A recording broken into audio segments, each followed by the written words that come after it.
Today we're building a lamp out of cherry wood for a very particular customer. So stay tuned, you're not going to want to miss this one. What do you mean you left your phone there? You haven't lived there in 8 years. Okay, look, hey, I gotta go. Thank you, Mr. President. I love you too. Bye. All right, I gotta build a lamp today, and I gotta build this lamp for a very, very particular customer. This is my dog Tilly, and every night she sleeps on this couch, which brings up a problem because of this lampshadeless lamp. It's right in her line of sight, meaning she has two options. Turn it off and it's pitch black, or keep it on and it's blinding. Me personally, I wouldn't really do anything about this, but every single day, lamp is all she wants to talk about. So I feel like we have to get this issue solved so she can focus on something else. I drew up a design in SketchUp, so there's only one thing left to do. To the wood shop. Alright, so to start this project off, I have this maple board that I bought at Rockler. It's about 7 feet long and a foot wide, and it worked out to just under $36. I do like the wood grain. There's some stuff that I gotta work around here, but all in all, it's a pretty decent board for a decent price. I grabbed the tape measure and I'm gonna mark out every 16 inches.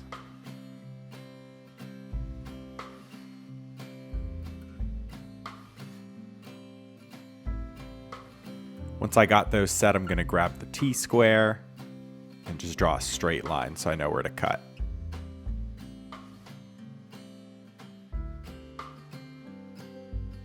Next, I'll grab the sled and head over to the table saw.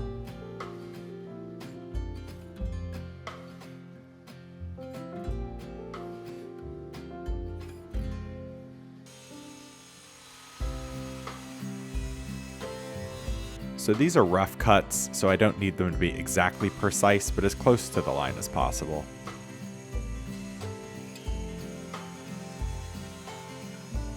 I'll slice them out one by one. Pop the sled off and put the fence on. Add some dust collection for good measure. And of course set my blade to the right height so you guys don't yell at me in the comments. Using a push stick, I'm going to send this one through the table saw.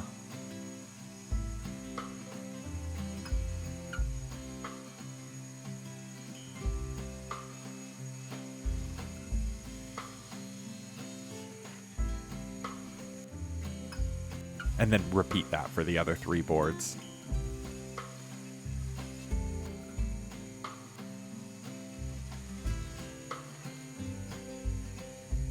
And what I'm left with is 4 identical boards that are 16 inches long and 7 inches wide. So then we'll pop over to the joiner and get all of the faces flat on all 4 boards.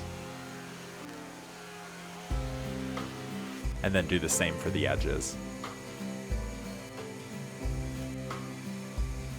I got a comment asking if I'd recommend this unit, and to be honest, I wouldn't. I know that space comes at a premium in some of these smaller basement shops, but truthfully, having to switch between the joiner and the planer every time significantly slows things down, and it's also going to lead to inaccuracies in the tuning of the machine.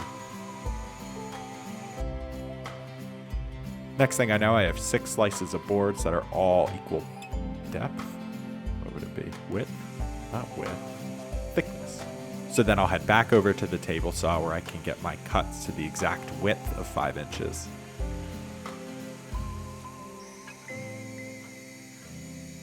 Right here I'm just squaring the board by slicing off some of the excess. These factory edges are never perfectly 90 degrees. I'll do the same for the other 3 boards. And then using the T-square, I'll measure in exactly 12 inches and draw a line. And it just so happens that my sled is exactly 12 inches from the blade, so I can just put my stop block right on the end and clamp it down.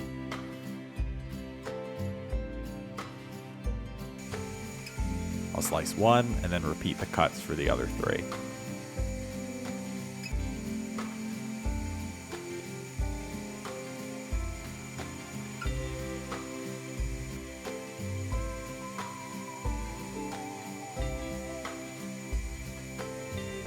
I tipped the blade to a 45-degree angle and repeated the cuts on both sides.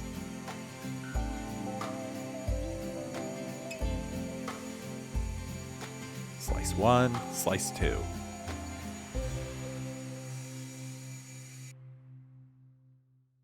And now I'm left with these 4 pieces of wood that'll make a perfect box.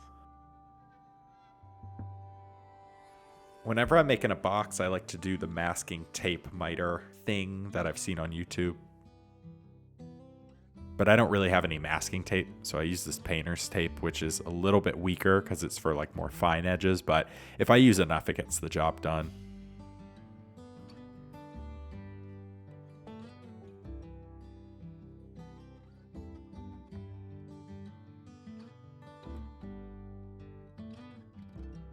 Going to add a liberal amount of glue.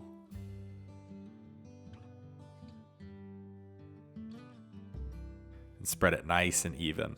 There's going to be a lot of squeeze out that you'll see in a few seconds. I'll fold the one corner up, making sure I go slowly as to not tear the tape. And then do the same on the other side. I added some glue real quick. And then boom. Perfect square. I'll tape it up.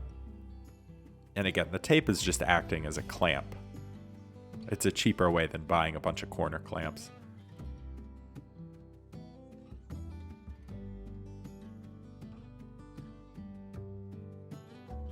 I'm gonna let that dry for a bit and work on the base. The base needs to be exactly 5x5 as well, so I use the midsection of the lamp as a guide. I did the same thing with these pieces and just cutting them so that they're square. And then with the stop block, cut out 5 inches, removed it, and then did another 5. And repeated that process for the other 2.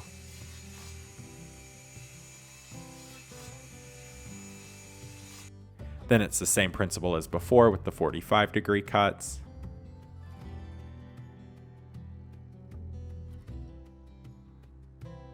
Put my stop block right there. Slit all those off. And if you're wondering if those little offcuts shot back at me, they didn't. So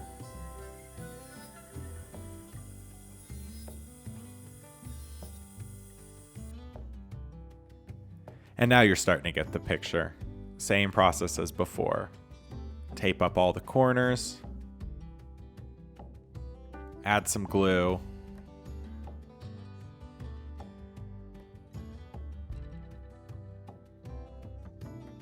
And then fold the whole thing together.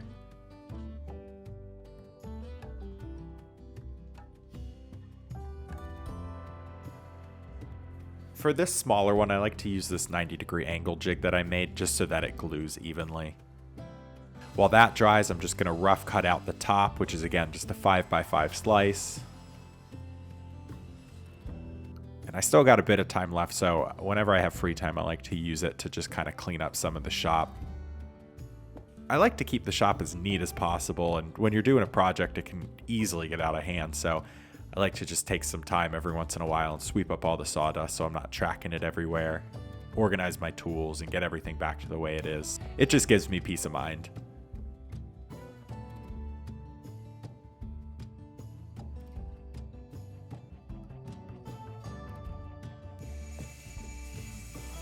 I need to drill holes for some dowels. And in order for it to be exact on all the drills, I'm going to build this little jig here.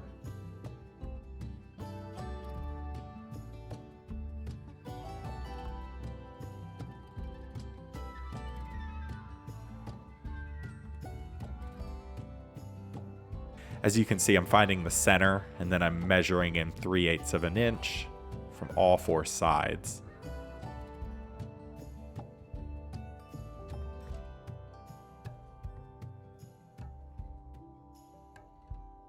I'll get the drill press out and add in that 3/8 bit.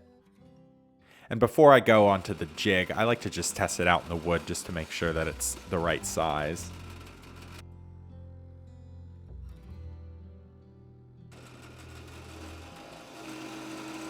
Then I'll drill it out with 1, 2, 3, and 4. Now you'll see I'll be able to just put it on the top, tape it on, and then I can replicate those exact distances on every single one. Because you have to account for some human error. Especially with me, I am not perfect at this whatsoever. Then with those drawn out, I mark the front face on all of them just so that the alignment is always there. I then removed that jig and popped it onto the top. Punched out 4 more holes.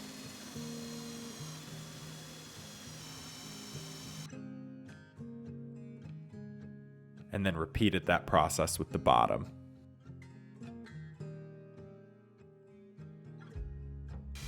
Boom, boom, boom, and boom. Same thing with the base of the lamp, and next thing you know, it's ready for some dowels. Here you can see the little system I came up with just to make sure that I was always working on the same side.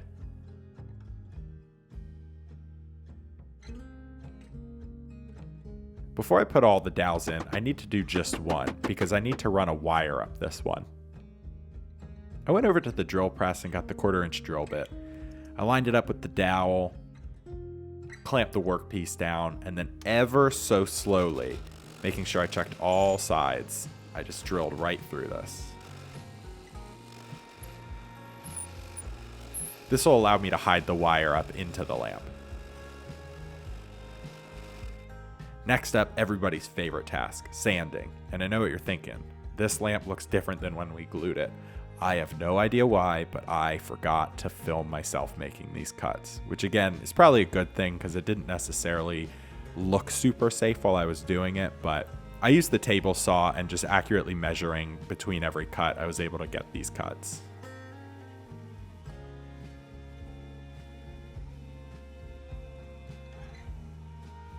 And now for the finish. I've been a big tung oil guy, but I finally decided to pick up some of this Rubio monocoat because I really wanted to try it. We've also upgraded from old shirts with cloth wipers, so that's exciting. Just a little dab here, and then using my handy dandy spreader and no gloves apparently, I went to town and got this whole project covered up. I've been meaning to switch to Rubio monocoat for a while, but the problem is a big jug of it can be so expensive. But last time I was in Rockler, I saw this little bottle for $4. And since I only need a little bit for this lamp, I figured it would be the perfect time to try it out.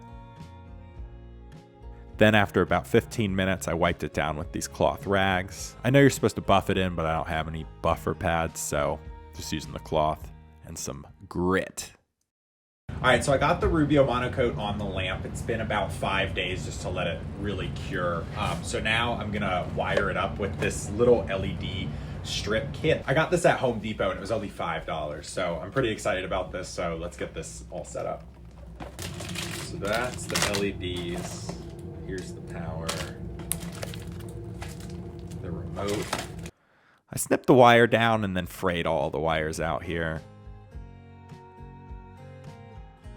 I'm able to then feed it up through the lamp.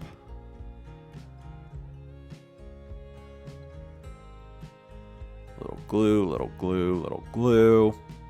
Add the dowels in.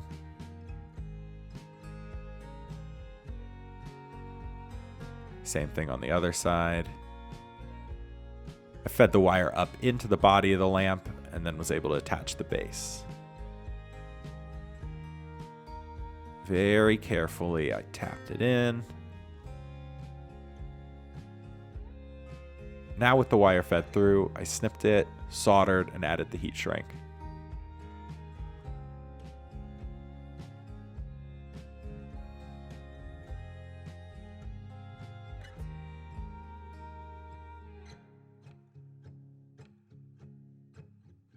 Quick test. Then it was just a matter of peeling the adhesive and sticking it into the lamp. This was kind of hard to film. We tried our best, but this is really all we got.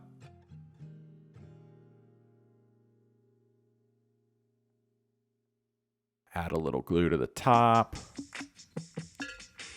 Hammer it in place. And next thing you know, we're done.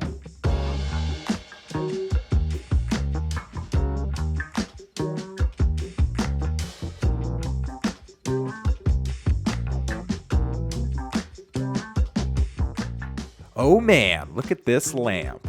I'm loving the way the Rubio monocoat looks. I can't wait to try this on a bigger project. There's minimal light leakage and it's a very visually interesting piece. I think the dowel rods are a little bit too long when compared to the cuts in the body of the lamp, but you live and you learn. I think we're gonna have one happy customer.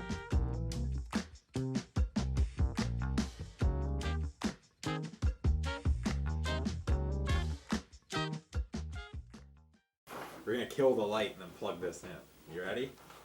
Go for it. Whoa. That's pretty dope.